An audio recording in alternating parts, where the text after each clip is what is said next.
پر ایک دن خوشی کا ملتا ہے، اور وہاں ایسی خوشیاں ملیں گی، ایسی خوشیاں ملیں گی جس کا ہر دن عید کا ہوگا، خوشیاں ہی خوشیاں، اور پھر روز افزوں ہوں گی، روز بروز خوشیاں بڑھتی رہیں گی، اللہ کی نعمتوں میں اضافہ ہوتا رہے گا۔ کیا فرمایا؟ وَلَكُمْ فِيهَا مَا تَشْتَهِي أَنفُسُكُمْ وَلَكُمْ فِيهَا مَا تَدَّعُونَ۔ جو تمہارا دل چاہے گا وہ تم کو وہاں جنت میں ملے گا، اور جو تم مانگو گے، ادھر مانگا، ادھر مانگنا بھی نہیں، دل میں خیال آیا اور اللہ رب العزت کو عطا فرما دیں گے۔ تو اللہ تعالیٰ پھر ایسی زندگی عطا فرمائیں گے جہاں خوشیاں ہی خوشیاں ہوں گی، جہاں کوئی غم نہیں ہوگا، جہاں صحت ہی صحتیں ہوں گی، کوئی بیماری نہیں ہوگی، جہاں جوانی ہی جوانی ہوگی، بڑھاپا نہیں ہوگا، اور جہاں زندگی ہی زندگی ہوگی، موت نہیں ہوگی۔ تو میرے بھائیو، دوستو، بزرگوں، دنیا کی اس مختصر سی زندگی کو اپنی خواہشات پر نہیں گزارنا، ناجائز خواہشات کو اپنی زندگی میں نہیں لانا، ناجائز خواہشات کے قریب بھی نہیں جانا، اور اللہ رب العزت کے احکامات اور جناب رسول اکرم صلی اللہ علیہ وسلم کے طریقوں پر اپنی زندگی کو لانا ہے۔ ہر مسلمان کو اپنا بھائی یقین کر کے اس کے ساتھ ہمدردی، خیر خواہی، اور دل میں اللہ کے لیے اس کی محبت لے کر اس کو نصیحت کرنا، اس کو ترغیب دینا، اور اس کو اللہ کے راستے میں نکلنے کے لیے تیار کرنا۔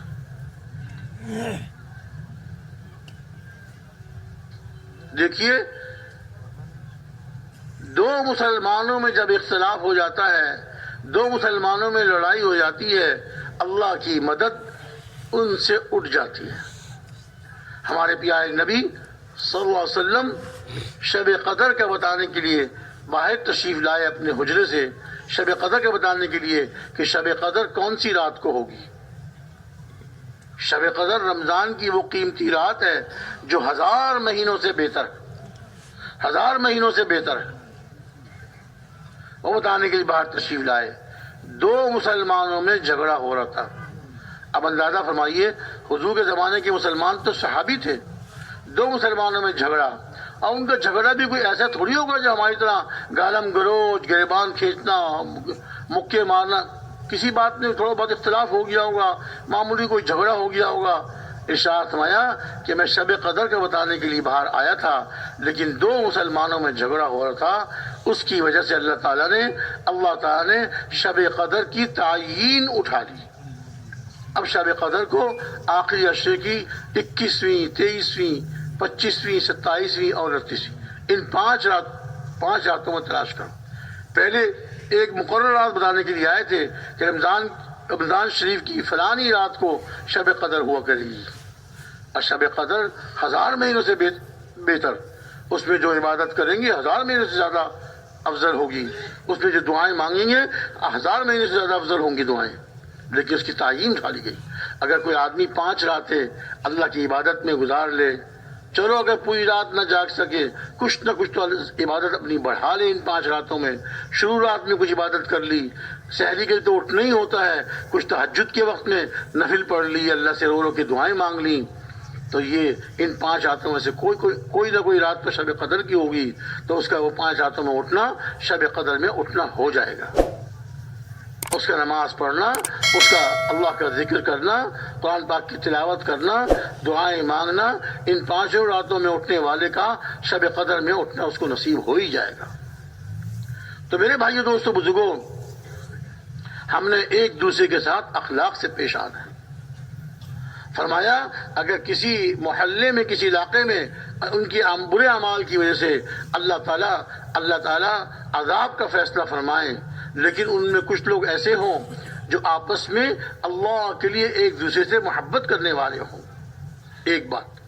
دوسری بات یہ کہ مسجدوں کو اعمال سے آباد کرنے والے ہوں۔ پہلی بات کیا؟ مسلمان آپس میں ایک دوسرے سے اللہ کے لیے محبت کرنے والے ہوں۔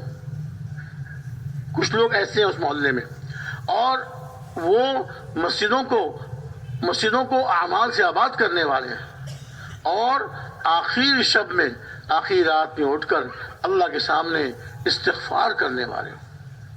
یہ تین عمل کرنے والے کچھ لوگ اس میں ہوں گے تو اللہ رب العزت اس علاقے سے، اس محلے سے جہاں کے رہنے والوں کے برے اعمال کی وجہ سے اللہ کے عذاب کا فیصلہ ہو جاتا ہے، اللہ تعالیٰ ان سے ان چند لوگوں کے ان تین اعمال کرنے کی وجہ سے اللہ تعالیٰ اپنے عذاب کو اٹھا لیتے ہیں۔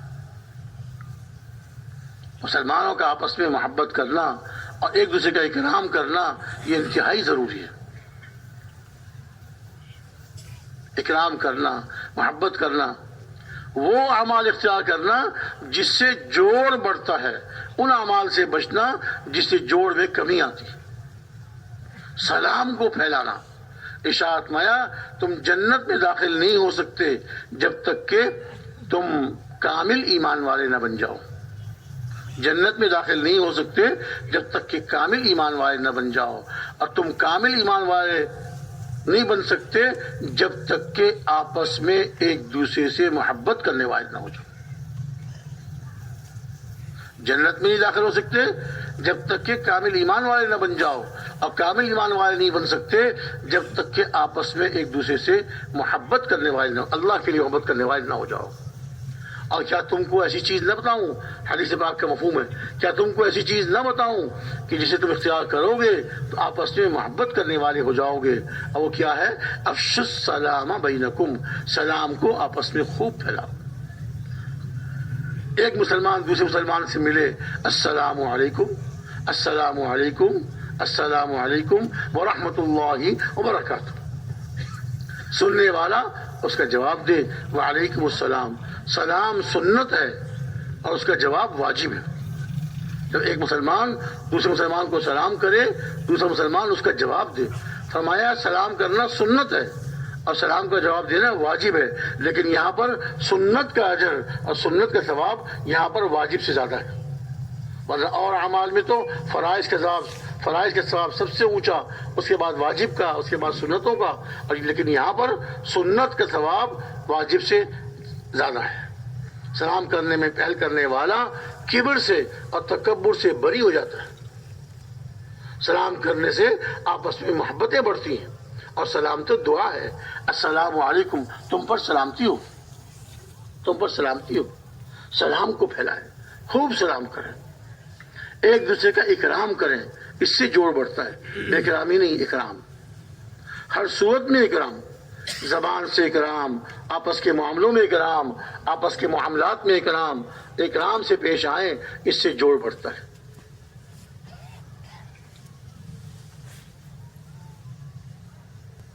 اور میرے بھائیوں، ہر مسلمان کے ساتھ اکرام سے پیش آنا ہے، اللہ کی رضا کے لیے، بے اکرامی سے بچنا ہے۔ نام بھی لے اپنے مسلمان بھائی کا تو بھائی کہہ کر ادب کے ساتھ۔